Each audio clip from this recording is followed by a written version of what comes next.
All praises to Yahawa, Bahashim, Yahawashi, Bahashim, Rakakadash. We are the Hebrew Israelites, and we come out here every week to prophesy the downfall of America, which is called the daughter of Babylon in the Bible, and to teach you Negroes, Latinos, Native Americans that you are the chosen people in the Bible. I'm gonna introduce this new thing.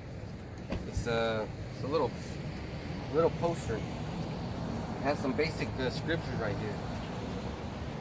And basically what this is it's notes for me, more importantly, but for the edification of people. Because you could be Edomite, but you have to know who you are. If you're an Edomite or you're an Israelite, you got to know who you are.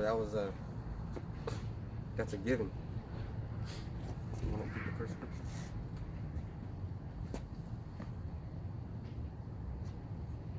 Back in more. Yeah. John. This is John 5:19. It says, "Then answered Yahawashi and said unto them, Verily, verily, I say unto you, the Son can do nothing of himself, but what he seen the Father do. For what things soever he doeth, these also doeth the Son likewise." And part of that is having the power to give life, having the power to take life.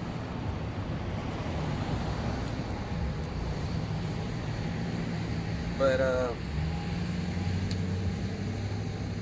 also, he has the power to do many miracles. And I was just going to bring out Isaiah 45.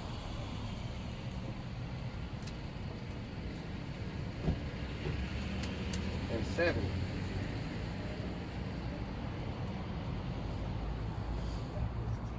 This is Isaiah 45 and 7.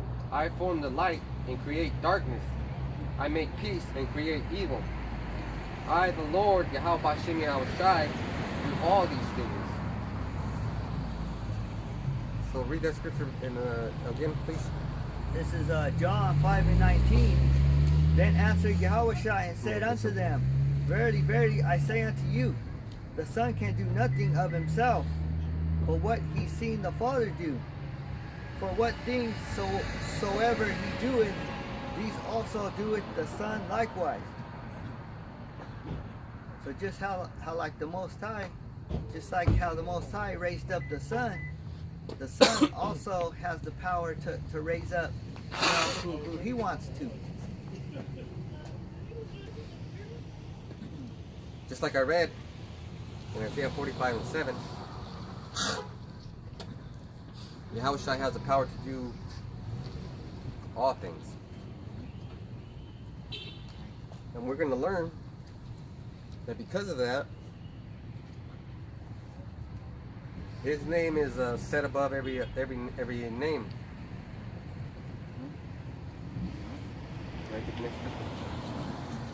It says, For the Father loveth the Son, and sheweth him all things that himself doeth, and he will shew him greater works than these, that ye may marvel. Greater works. Well, any miracle that was going on when Yahawashi was on the scene was a great miracle. It was showcasing his power on a lower level, but what the result was, right now we have great faith because we read about those miracles. So if Yahawashi has the power to give life and take life, and you come into the truth, your life is going to be more abundant. I mean, you still catch hell. Well, your lot's going to be what your lot is. But you start praying and you start using the name and you start believing, you start fortifying your faith, and you grow. It says, for as the Father raiseth up the dead and quickeneth them, even so the Son quickeneth whom he will. Alright, so right here in St. John chapter 5, the same chapter, verse 5, and a certain man was there which had an infirmity 38 years. When Yahawashi saw him lie, and he knew that he had been now a long time in that case, he saith unto him, Wilt thou be made whole? That's a perfect example, man, because when that man couldn't walk, he had an infirmity. Basically, he was made that way so that he could be an example to Israel. Verse 7, the impotent man answered him, Sir, I have no man when the water is troubled to put me in the pool, but while I am coming to another steppeth down before it. So he didn't have the power to move, and there was a like a little, what's that fucking thing called over there? A fountain, like a little fountain, where the Jews would go in there and get, well, they believed they would get healed. But the real healer came and asked that man. And basically that man represents before the truth, you before the truth. So it represents us before we were in the truth. Because we thought we were all right, but we were sickly, dying.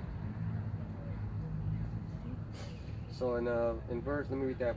Verse 7, the impotent man answered him, Sir, I have no man when the water is troubled. So once that water was troubled, they knew that the Spirit was there, and they could get healed. So they were getting healed. And then he said, To put me into the pool, but while I am coming, another steppeth down before me. Yahawashi said unto him, Rise, take up thy bed and walk. And immediately the man was made whole, and took up his bed and walked. And on the same day was the Sabbath. So that was a little bit of trouble right there, because it was on the Sabbath, and now these haters didn't want that to happen, because it was, on the Sabbath you ain't supposed to rest. But if the Spirit hits you, man, the Spirit will take control. Go ahead, get the next scripture. It says, John 5:21.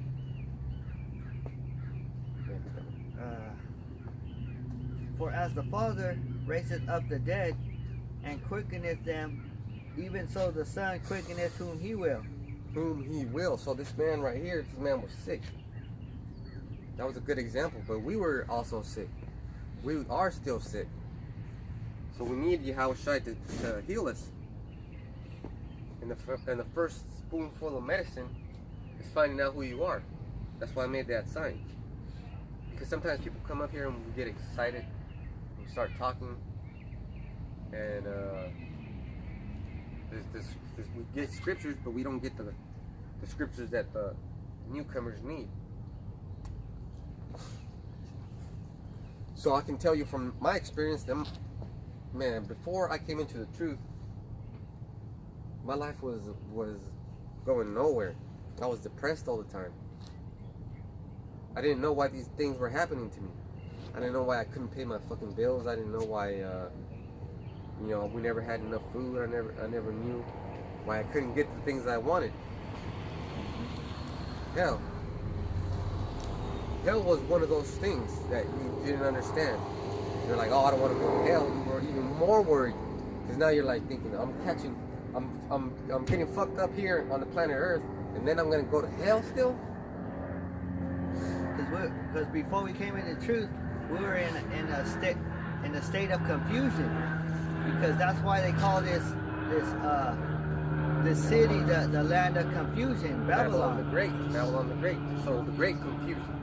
We're all confused, This but is fucking Babylon the Great, man. You guys gotta believe it. But once we came into the truth, we found all the answers.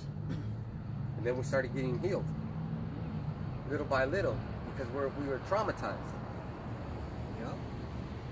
We didn't know how the world worked. man. We didn't know how it operated. We didn't know who was who. What was what, up and down. Yep. Shit. We were weak. Yep. In a weak state of mind. And if your mind is weak, then your body's weak. And if your body's weak, you're susceptible to get sick, feel bad. But then you start feeling good once you know the name, once you know who you are. Because this is the first step. You got to know who you are.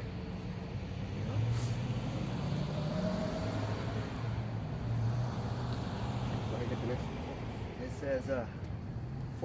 It says, John 5:23, that all men should honor the Son even as they honor the Father. Go back to 21. All right. And read through 23. This is John 5:21.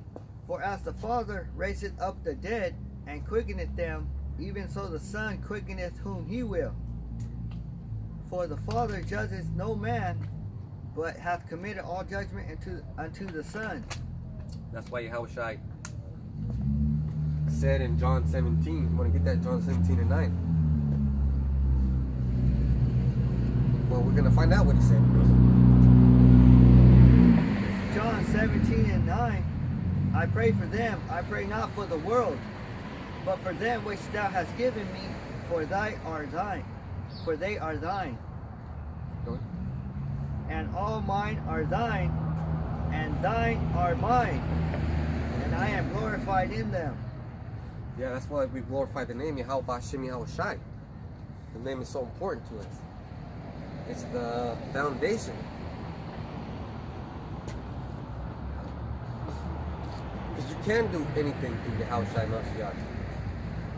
Shit, man. I had a shitty experience when I was first catching hell. And now it's kind of evening out. I don't worry about things no more because I know why they're happening. I get to do the things that I want to do. You know, everything's clear. We're no longer going by how the world wants us to go by. We're going by how the Son of the Most High wants us to go by. Because the world is given into the wicked. Get the next one, John. It says, John 17. Oh, sorry. Yeah, 17, 19, 10. You're on 11, right?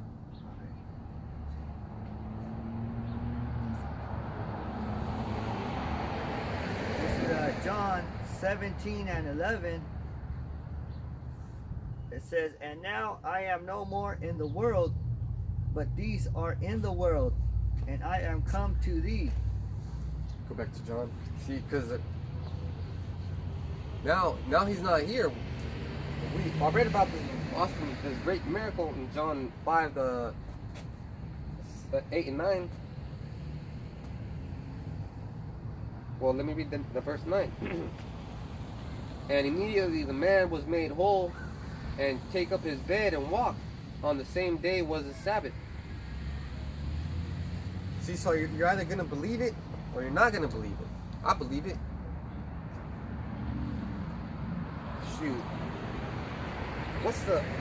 After a while, let's say you come into the truth and you're changing, you start changing, everybody gets pushed away, you start maturing, and then everything settles down, and then after like maybe a year or two, the people that you knew before tell you, man, you're not the same anymore.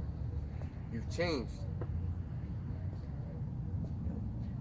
That's because you changed your customs. Because you're not accustomed to the world anymore. Now you're accustomed to going according to the Bible. And there's a little thing. It's not a little thing. It's one of those deceptions that Esau has. It's called assimilation or accommodation. Assimilation is where you accept the way things are and you learn to deal with it. Accommodation is where you won't accept the things the way they are and you have to make changes to adjust yourself. See, we didn't assimilate. We were assimilated into this society, but then we got the name and then we're like, man, we got to make accommodations in order to survive in the society.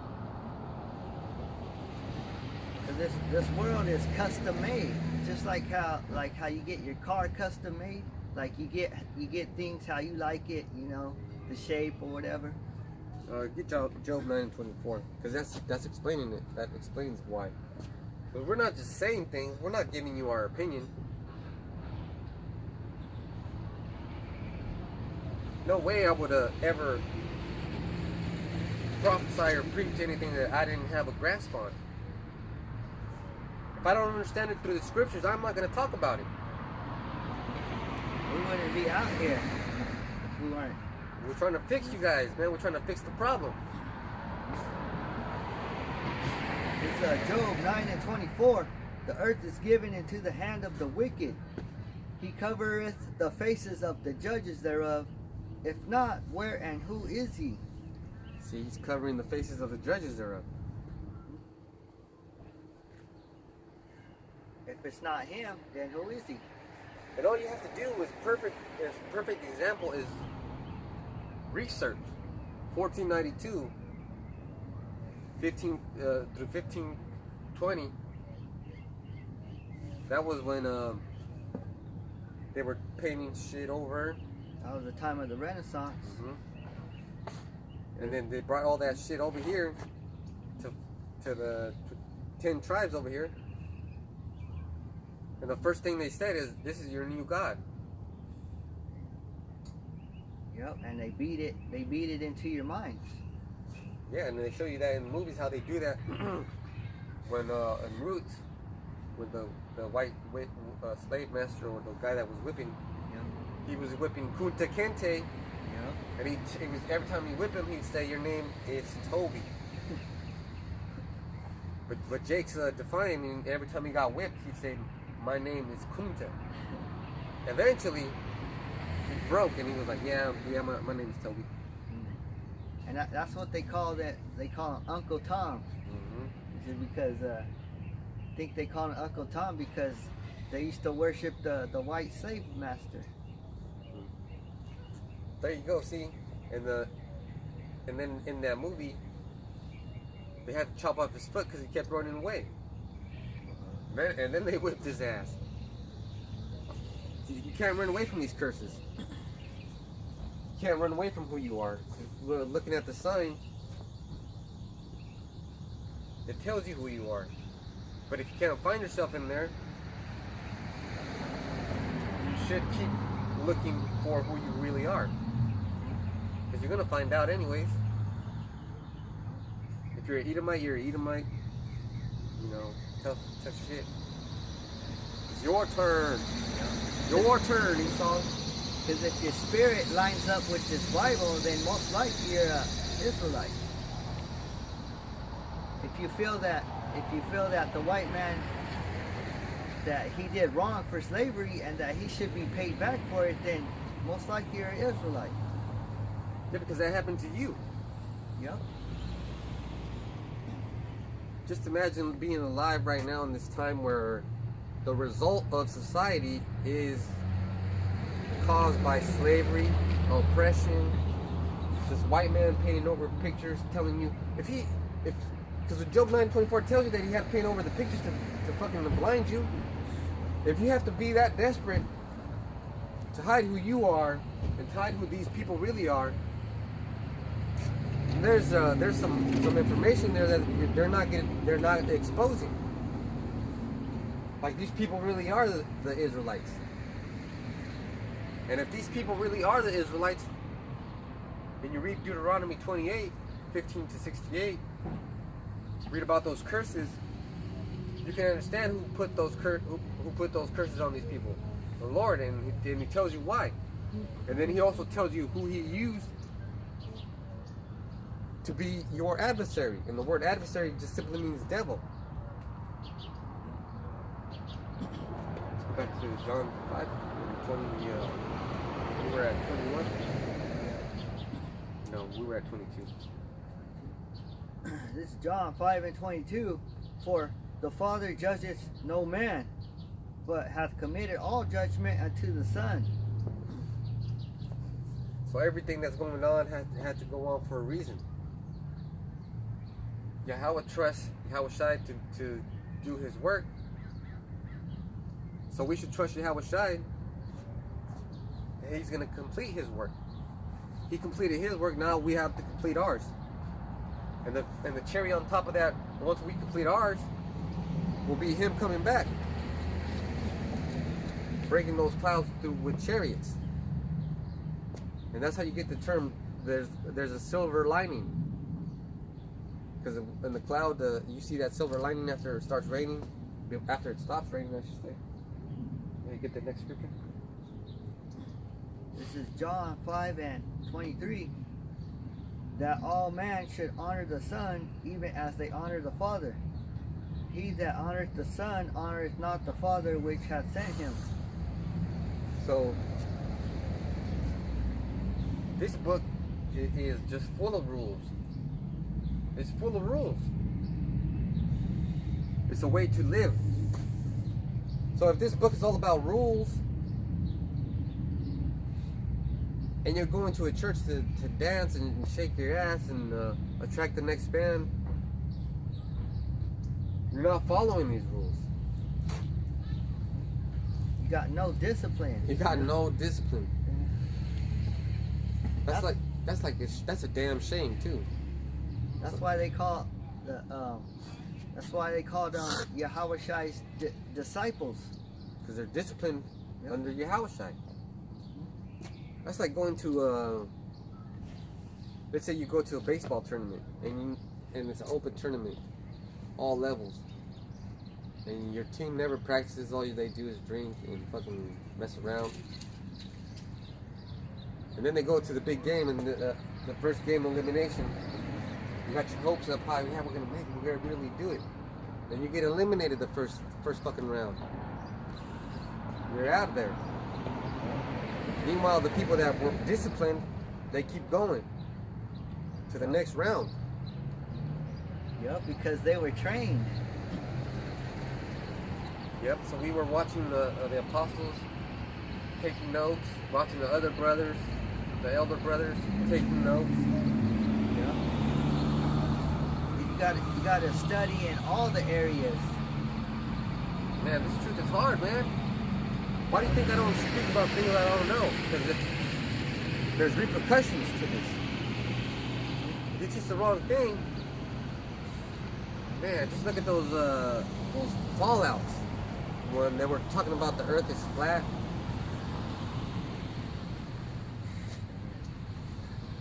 And then the other people saying that the northern tribe is still in Africa. They never went to fucking Africa, you idiots. Not as a whole. It tells you that in Second Ezra that after the Assyrian captivity, they were forced through the Euphrates to come to a land where they never mankind dwelt.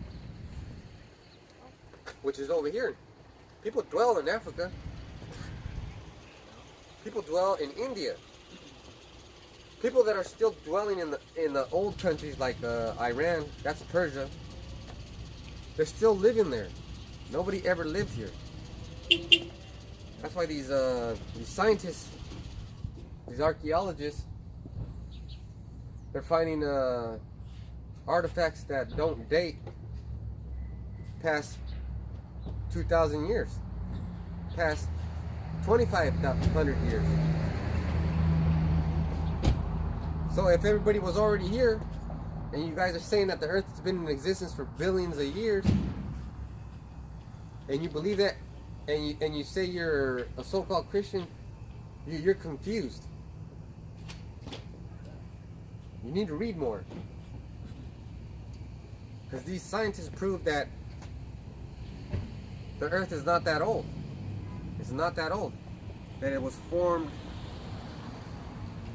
rather quickly. Because they were dissecting the Grand Canyon, right? And they were saying, these Edomites, they were like, yeah, this piece of rock should be all through Arizona to fucking Illinois and this and that. And it wasn't. So the only explanation Esau could get, and it has to be explained this way to Esau, for Esau to understand it, was that the water pushed everything up, and then it went away, really fast. Okay, they called it catastrophic event. So when these missiles come, that's going to be another catastrophic event, and it's going to change the planet. It's going to weigh the way it looks, because it's going to be all on fire. Everything's going to melt down again, and we're going to start all over again, because the earth has been defiled under the hand of the wicked. Let me get the next scripture. It says John 5 and 20, 23, that all men should honor the Son, even as they honor the Father. He that honoreth the Son honoreth not the Father which hath sent him. And you have to understand why you gotta honor the Son. You can't just skip the Son and go to the Father. You know? All right, so this is the book of Philippians chapter 2 verse 5. Let this mind be in you, which was also in Hamashiach Yahawashi, who being in the form of God, though it not robbery to be equal with God. So that was just a way of phrasing it. He's basically a power. But he didn't call himself equal to that. Verse 6, being in the form of Yahawa, though it not robbery to be equal with Yahawa, but made himself of no reputation, and took upon him the form of a servant, and was made in the likeness of men, and being found in fashion as a man, he humbled himself and became obedient unto death, even the death of the cross. So that what he did should show you that he's perfect. He did it. He was disciplined enough. He didn't break none of the laws. He could have, if he wanted, he could have escaped death and could have escaped the prophecy, you know. He could have went somewhere to try to hide or something, but no, he went through it. He went through what the Bible, how the Bible foretold. He went through it because he has discipline. Because he's righteous. He's a disciplined warrior. Let's I'm gonna finish this up. Verse 9. Wherefore Yahawa also hath highly exalted him, and given him a name which is above every name, that at the name of Yahawashi Mashiach every knee should bow, of things in heaven, and things in earth, and things under the earth, and that every tongue should confess that Yahawashi Mashiach is Lord, to the glory of Yahawa the Father. Now that doesn't mean everybody's going to call him a different name. That doesn't mean that. So there's brothers all over the world calling on Yahawa Bashim Yahawashi. That's what it means. Because I said above every name, because the world has given the Son of God a bunch of names. Blasphemy, the names of blasphemy. But there's one name that's above all those names. Yahawa Bashim Yahawashi. That's the real name. Do I get the next verse? It says, verily, verily, I say unto you, he that heareth my word and believeth on him that sent me hath everlasting life. Yeah, because before we got the truth, we were, like I was saying earlier, we were living in the darkness. We're dead. We were dead. Because without these scriptures, without following the commandments, you're dead. Because you have to believe in what you're reading. If you don't believe that the Lord did all this for us, then you're just not really believing it. You're not into it. Because there's a verse that says too, he that believeth on me as the scripture has said. You know? Yeah, because the scripture, all it talks about is giving you rules and giving you detailed information. It's for a disciplined person, disciplined mind. It's telling you what people are who, who are the people in this world. And one of the things that makes me mad is, oh, can it mean something new? Can't this old thing mean something new? No, it can't. It has to mean what it means. There's no new thing under the sun. You know, it's all been here before. Mm-hmm. It's like just reincarnation. Things of old have been and will always be. The only new thing on the planet is he made the woman pass a man or surpass a man. Because at my work, my supervisor is a woman. Her supervisor is a woman, and the supervisor to everybody is a woman. The next. How's that? How's a woman in charge of a building? And a woman can't be in charge of this building because we're building the nation of Israel. How the fuck is a woman going to build up the nation of Israel? What happens if that building, you know, gets hijacked or whatever? The woman's going to have to be the one in charge to, you know, because she's in charge of that building.